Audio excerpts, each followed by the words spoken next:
And right now you're standing in the inner court.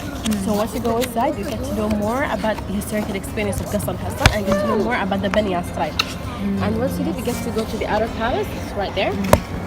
There you get to know more about the family who lived here. There's lots of rooms all across the palace. Each room is going to tell you a different story. And once you're done, you can go. You see that brown building at the back? It's called House of Artisans. And there you get to see the traditional handicrafts made by local Emirati women. And there's also a coffee session where you get to know how do they make the Arabic coffee, and you get to try it as well. And there's a retail shop by then. Okay, you can start. Thank you.